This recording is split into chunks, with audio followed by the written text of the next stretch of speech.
Essa história aconteceu em um lugar remoto e isolado no estado de Utah. Era o verão de 2022, quando toda a comunidade se mobilizou em busca de um jovem de apenas 19 anos. Seu nome era Dylan Rounds, e ele havia desaparecido sem deixar rastros. No mês de maio daquele ano, o Dylan foi oficialmente dado como desaparecido. Ele morava sozinho na pequena região de Lucen, um ponto quase esquecido no mapa, com pouquíssimos habitantes bem na fronteira entre Utah e Nevada. Dylan havia se mudado para Utah por conta própria, com o único objetivo de trabalhar em uma fazenda. Enquanto isso, sua família permaneceu no estado de Idaho. Todos que o conheciam diziam a mesma coisa. Dylan era um rapaz trabalhador, dedicado e tinha uma verdadeira paixão pela vida no campo. No sábado, dia 28, Dylan falou ao telefone com sua avó. Durante a conversa, ele disse que precisava desligar, pois precisava resolver algo no celeiro, mas ele prometeu que mais tarde ligaria novamente. Mas, infelizmente, Dylan nunca retornou àquela ligação. No dia seguinte, preocupada, a avó tentou ligar para ele diversas vezes, mas nenhuma das chamadas foi atendida. A angústia aumentava a cada minuto. Ela então entrou em contato com os outros familiares para saber se alguém havia tido contato com Dylan. Mas a resposta foi unânime. Desde a manhã de sábado, por volta das 7 horas da manhã, ele não havia mantido nenhum tipo de contato com ninguém da família. Na manhã de segunda-feira, dia 30, a família de Dylan decidiu agir. Eles viajaram cerca de 4 horas, saindo de Idaho até Lucen, para verificar pessoalmente se o jovem estava bem. Quando chegaram à fazenda, Dylan não estava em lugar nenhum, e já haviam se passado 48 horas sem qualquer contato, e aquilo não era nada comum para eles. Sem alternativas, a família procurou imediatamente as autoridades locais e relatou o desaparecimento do Dylan. Hi, Candace. Hi, Candace. Justin, Dylan's dad. Hi, Justin. So right up here at these yards is his last known location. His camper is about 4 miles back up this way by his pond, and we're really thinking he might have taken off and gone across. Naquele mesmo dia, um oficial encontrou os pais de Dylan nas proximidades da fazenda onde ele vivia. Junto deles estavam 2 homens, Don Hadley e Jim Brenner, conhecidos da região e que também trabalhavam com Dylan. À primeira vista, eles pareciam estar ali para ajudar nas buscas pelo jovem desaparecido. Porém, os policiais passaram a observá-los com atenção. Algo no comportamento daqueles homens chamavam a atenção.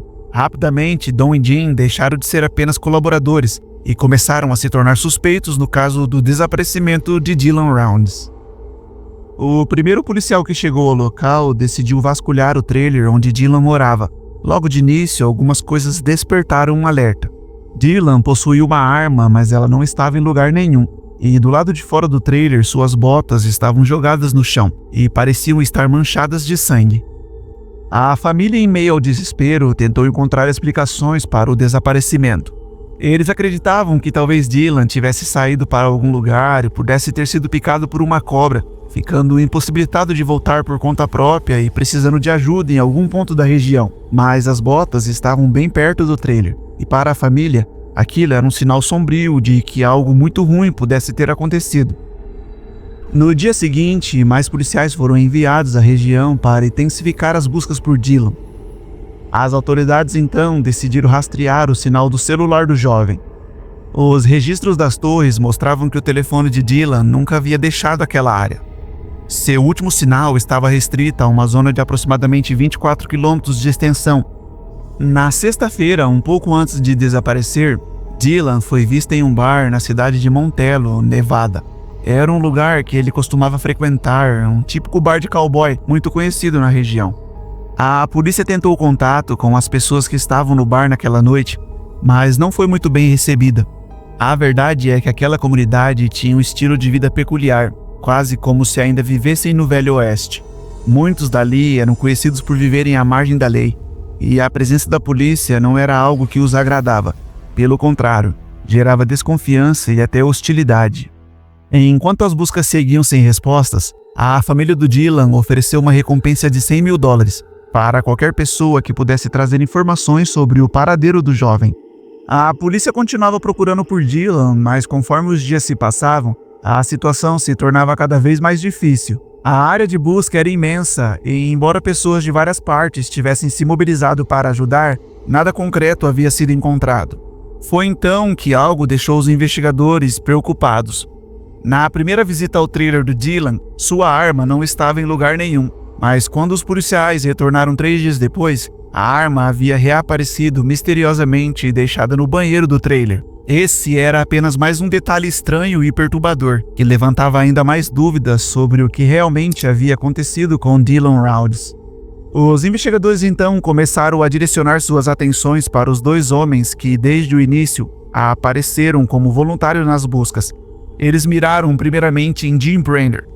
Jim Brenner morava muito perto da propriedade do Dylan e, a cada passo da investigação, parecia despertar ainda mais desconfiança. Um detalhe chamou a atenção dos policiais. Quando foi informado de que o telefone do Dylan havia sido rastreado, Brenner demonstrou um interesse incomum. Ele fazia várias perguntas, querendo entender exatamente como aquele rastreamento funcionava. Era como se ele estivesse preocupado com o que a polícia poderia descobrir. I don't understand it. The phone pinged down there. Fell 15.12 miles from Bogey Tower.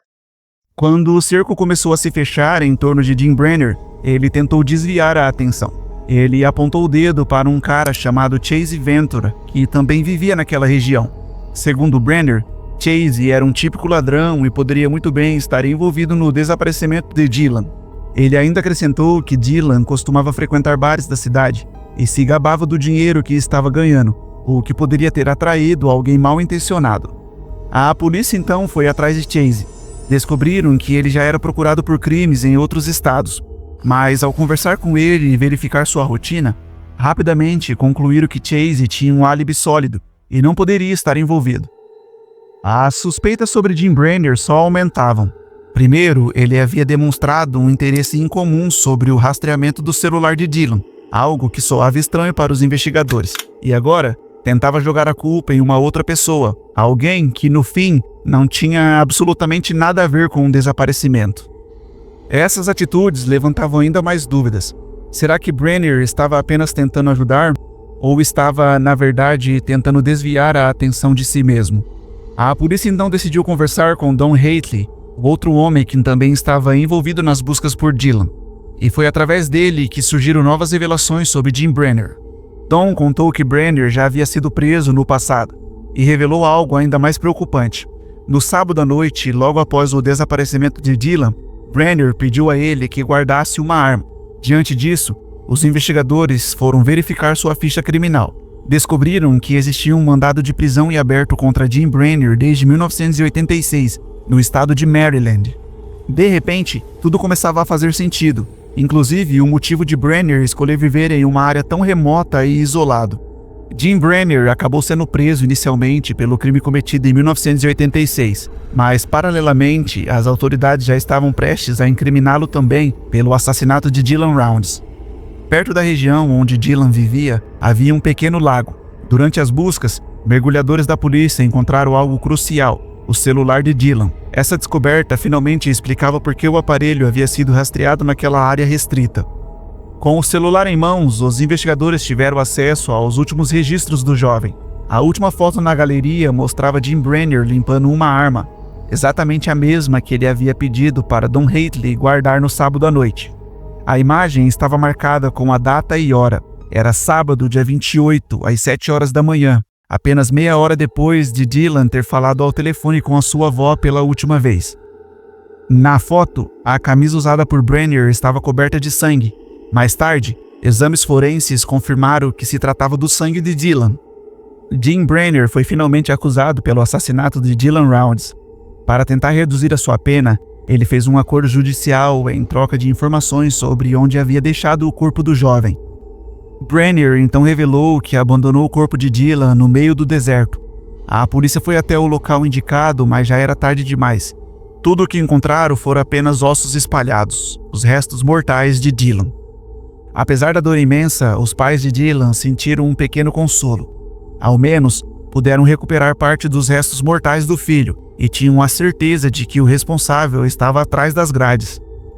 Eles queriam que Jim fosse condenado à pena de morte, Mas Brenner já tinha 58 anos e a sua saúde era considerada frágil.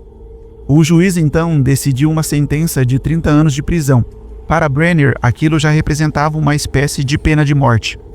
Apesar de Jim Brenner ter admitido o assassinato de Dylan Rounds, ele nunca revelou o motivo por trás do crime. Será que Dylan teria descoberto que Brenner era um fugitivo da polícia? Ou talvez tenha visto algo que não deveria? A verdade é que provavelmente nunca saberemos.